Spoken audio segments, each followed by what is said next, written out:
your heart out because this is Double Issues. This show about a state's winning soccer team turned cannibalistic survivors turned middle-aged women who definitely should have gone to therapy at some point has wormed its way into my brain like prions in a deer. Pieces of art such as this don't just spawn out of thin air, however, and as such there are plenty of decisions, shenanigans, and even mistakes that go into making it. So let's dive into 50 fun facts I've picked up from my Yellowjackets research. Also a major spoiler warning for Yellowjackets.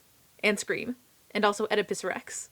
The show's concurrently running timelines add a lot to the mystery of the series. The 90s timeline shows the Yellowjackets' descent into madness, and the 2020s timeline shows how they cope in the future. However, these two timelines were almost a little different, as originally the show's creators wanted it to be set in the 70s and 90s. Though ultimately this plan was mostly dropped due to it being more expensive to create multiple sets taking place in different time periods, as well as having a current day timeline being seen as more relatable. Wisquiack High School is played by John Marshall High School in Los Angeles. This Los Angeles public high school has played host to many iconic film and television productions. These include Grease, A Nightmare on Elm Street, and Buffy the Vampire Slayer. The pilot was shot back in November of 2019 and directed by Karen Kasuma.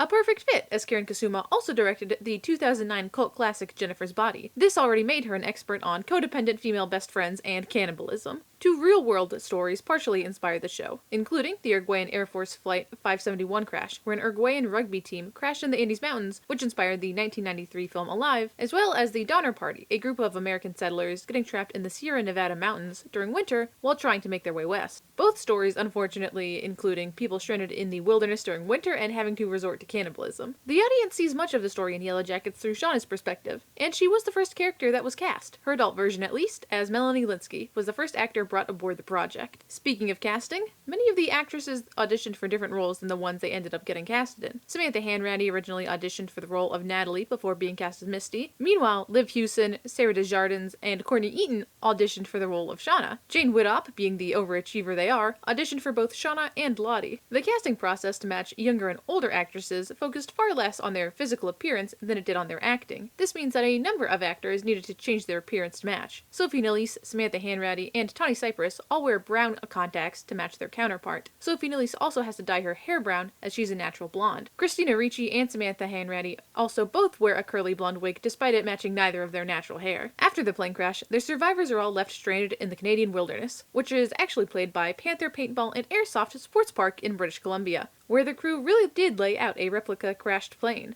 The site sits near to Bridge Studios, where most of their sets were built. A couple of characters in the original pilot didn't end up making it into the final series. Kat Wheeler is another teacher that would have been chaperoning the girls at States, and Jessica Cruz was simply renamed to Jessica Roberts. Another character mentioned in one of the original pilots gets their own number on the fun fact chart because of what they mean for the plot. Callie mentions her older sister, Mandy, whose age of being about a decade older than her sister implies that she would have been the wilderness baby, alive and well in the future, still the child of Shauna and Jeff. Misty's one of the show's oddest characters, with her crush on Coach Ben coming off as especially intense. However, in an earlier version of the pilot, Ben would have actually been flirting with cut character Kat Wheeler instead, with the two having gotten drinks the night before they left for nationals. Jane Widdop as Laura Lee haunts the narrative even after she dies in the show, her relationship with Lottie serving to haunt the other girl well into her adulthood. However, originally, Laura Lee was going to die in the initial plane crash. The showrunners liked Jane Widdop's performance at the table read a lot, and instead decided to keep the character and actor around a while longer. Laura Lee originally died in the pilot, and instead she died as a pilot.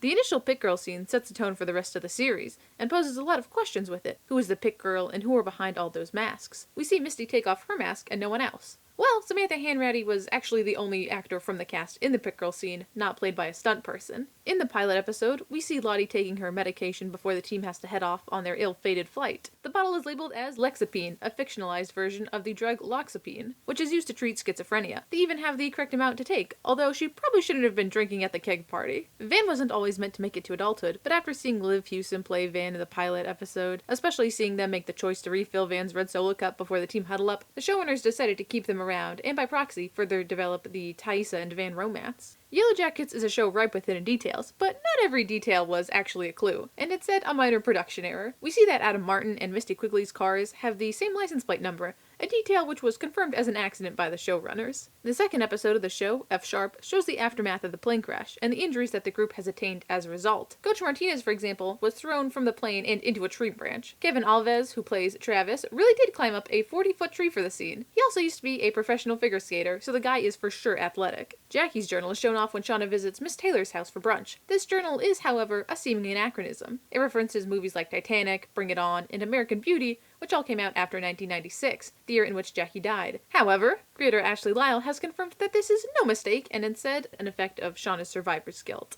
Blood Hive is the title of the 5th episode of the first season, as well as the name of the original soundtrack for the series. Travis redubs the cabin the Blood Hive after all the girls' periods sync up in the wilderness due to spending so much time together. This is notably not something that happens in real life. While none of the maggots eaten are real, instead being made of ingredients like fondant, some shots do use real maggots, a fact which Misty actress Samantha Hanratty felt guilty over. So she attempted to jailbreak the maggots and place them back in the wild after a shot before the maggot handler told her that they would ruin the ecosystem if they were set free. So Hanratty went back and found all the maggots to return them. Jasmine Savoy Brown does a wonderful job playing the role of a teenage Thaisa Turner, and even informed the writer's decision to cut her hair. She thought in Ty's situation she would cut her hair due to the inconvenience it would pose, and the writers agreed. The decision not only made out of ease for the characters, but also as a representation of getting rid of her old self. Flight of the Bumblebee is the name of the 8th episode of the series, as well as an orchestral piece by Nikolai Rimsky-Korsakov for the opera Tale of the Tsar Sultan. The scene in which it appears also features a prince being turned into an insect so that he can visit his father, the Sultan, who doesn't know that he is alive. Van believes that Sporty Spice is the most underrated Spice Girl. However, the Yellowjackets plane went down around late May or possibly early June because it's the end of their season as well as prom. The Spice Girls' debut, Wannabe, which is a certified banger by the way, wouldn't hit radio waves until June 26th. And their debut album didn't come out until September 19th, so there's one to chalk up to the anachronism tallies.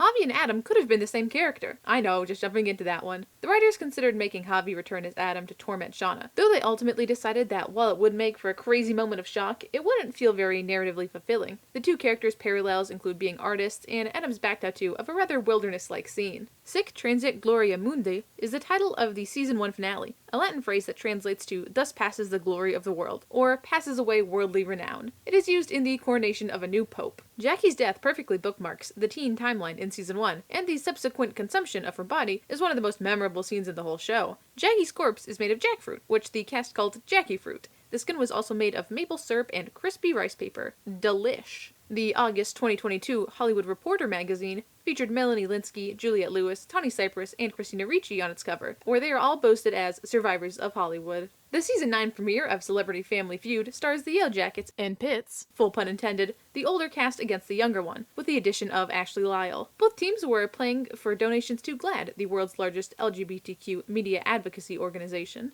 Yellowjackets, especially in season 1, was certainly received well critically. A result of this was the Emmy nominations the show has received. In 2022, the show was nominated for Outstanding Drama Series, Outstanding Lead Actress in a Drama Series for Melanie Lynskey, Outstanding Supporting Actress in a Drama Series for Christina Ricci, Outstanding Directing for a Drama Series for Karen Kasuma, and Outstanding Writing for a Drama Series for Pilot and F. Sharp. In 2024, it was nominated for Outstanding Drama Series and Outstanding Lead Actress in a Drama Series for Melanie Lynskey. The Yellowjackets have a line in Funko Pop's television, ranging from numbers 1,449 to 1,456. The characters included are Shauna, Jackie, Misty, Ty, Nat, Lottie, Van, and Coach Ben, all wearing their Doomcoming outfits. Misty has the most unique merch designs of any of the Yellowjackets, including designs with her in Caligula, being a care assistant, and her distorted younger self featuring on items such as beanies, t-shirts, and stickers. The Yellowjackets also have a series of blind bag figures, including Blonde Van, Ginger Jackie, and Lottie with 2 different hair colors. Also, why is pre-crash medicated Lottie the only one not smiling? And why do Shauna and Nat look so similar? They could have made the flannel a little lighter is all I'm saying. Lauren Ambrose and Elijah Wood were actually both fans of the show before they got cast, and were the writer's first choice for who should play the characters of adult Van and Walter. Walter and Misty weren't the first couple that Christina Ricci and Elijah Wood played together. The two also acted in the film Ice Storm together from 1997, though set in 1973 and based on the 1994 novel of the same name. The movie is about dysfunctional upper-class families falling victim to substance abuse. Melanie Lynskey and Elijah Wood were also in Over the Garden Wall together. Its moving story, catchy songs, and undeniable autumnal vibes make the series an incredible watch. Melanie Lynskey, aka present Shauna Shipman, plays Beatrice the Blue Jay. Elijah Wood, aka Walter Tattersall, plays Wirt, the reluctant older brother main character. Funnily enough, Wirt's original name was also Walter. The title of Season 2, Episode 2 is Edible Complex. It's a play on the phrase Oedipus Complex. Now, I haven't had to write about Oedipus Rex by Sophocles since I was a freshman in high school, but Oedipus is a character that ends up killing his father and marrying his mother. Look, I said there would be spoilers! An Oedipus complex is a term in Freudian psychology that refers to a boy's sexual desire for his mother, which are certainly words strung together to form a sentence. The episode's Greek theming appears when the Yellowjackets mass hallucinate a Greek bacchanal in celebration of finally having food, and to mentally separate from the fact that that food was once their captain and beloved friend Jackie. Digestif is the title of the third episode of Season 2. A digestif is a drink, like brandy or liquor, drunk after a meal in order to aid in a meal's digestion. Digestifs don't have any science backing them up, but I guess it beats the aftertaste of eating your best friend. In Season 2, Episode 4, Old Wounds, we see Coach Ben reading John Fowle's book, The Magus, a book where the main character, Nicholas Earth, becomes disillusioned with life, contemplates suicide, reenacts Greek myths, and begins to struggle to differentiate what is real and what is fake. Old Wounds also featured a switch-up in the theme song, as this episode has a one-off version of No Return, as performed by Alanis Morissette. She had enormous hit songs in the 90s, including You Oughta Know, Hand in My Pocket, Ironic, and one of my personal favorites, Head Over Feet. A featurette on the making of is included in the Season 2 Blu-ray Special Features. Morissette's song, Uninvited, also features in the trailers for the show's first season. If I had to visit one place in the Yellowjackets universe, it would definitely be present-day Van's video store, while you were streaming. I guess some of the other options are the Pit and the Poop Cliff, so maybe it's not that hard of a choice. There is an Easter egg that can be seen on a sign outside of the store that reads, "This is my costume. I'm a homicidal maniac. They look just like everyone else." This quote is from Addams Family, delivered by the character Wednesday, played by Christina Ricci, who plays present-day Misty in Yellowjackets. It's also very fitting considering the show. Scream is referenced numerous times in the show, being featured both in Jackie's journal as well as having a poster hanging in Van's video store. The film came out in 1996, the same year that the teen timeline begins in. Jasmine Savoy Brown, who plays Teen Ty, also plays Mindy Meeks Martin in Scream 2022, the niece of Randy Meeks from Scream 1996. X-Files is also referenced in the teen timeline, when Taissa and Van are having a heart-to-heart, the television series having begun airing in 1993. The revival of the show in 2016 kicked things off again with a 10th season. A 10th season in which Lauren Ambrose, who of course plays adult Van, plays Agent Einstein, a skeptical FBI agent with a medical background. I guess if it ain't broke, don't fix it. The birth scene is one of the most intense of the entire show, and one of the most anticipated. The acting is some of the best in the show. Unfortunately, the cast actually had to reshoot large portions of the scene. Apparently, a corrupted card was the culprit for the problem. Luckily, even with reshoots, the scene is still show-stopping. Time for a little discussion on costuming. In Season 2, Episode 6, when Shauna has her heartbreaking dream of a world where her baby lives, Shauna's outfit, when she works to breastfeed the baby, includes a blue head wrap. This imagery is shared by none other than the Virgin Mary. The death of the baby is a terrible low for the morale of the team. It's easy to draw a parallel to a world where if the baby had lived, it would have been their savior.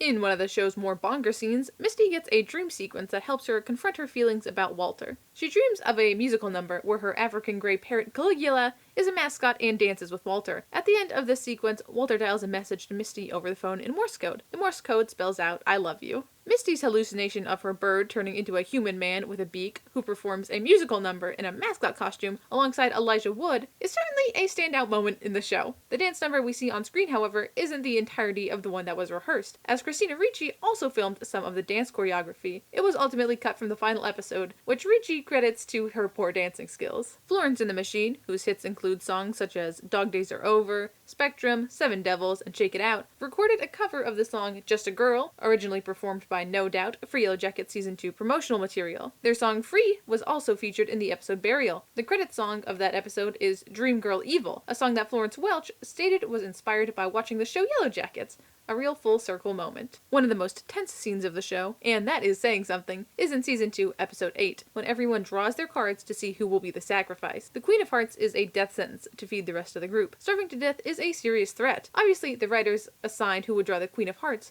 but every card was actually scripted. These cards were purposefully assigned to these characters. Yellowjackets has a reputation for its incredible ensemble. Legends of the industry were all brought together to tell everyone's favorite cannibalism tale. However, the actress that I was most familiar with going into Yellowjackets was Nicole Maines. This is because I spent many years religiously watching the Arrowverse shows on the CW. Nicole Maines played Neonal, aka Dreamer, on Supergirl, and went on to write comics for DC. In the week everyone was away from the set for the bonus episode, she was able to make an appearance on the Flash television series. Lastly, but not leastly, is the fact that both Misties have been pregnant while filming Yellowjackets. Christina Ricci was pregnant in 2021 while filming Season 1, which is part of why she wears the frock in her basement. Samantha Hanratty, meanwhile, was pregnant while filming Season 3 in 2024. The Yellowjackets story is far from over, so I'm sure that as more comes from this series, more interesting behind-the-scenes information will be revealed alongside it. But I think I've sorted through enough cast interviews, Blu-ray special features, and Hollywood Reporter articles for now. If you know about some more fun facts that I've missed, then I'd love to see them in the comments down below. This has been Double Issues, and I'll catch you later. Metaphorically, just not like in a spike pit or anything.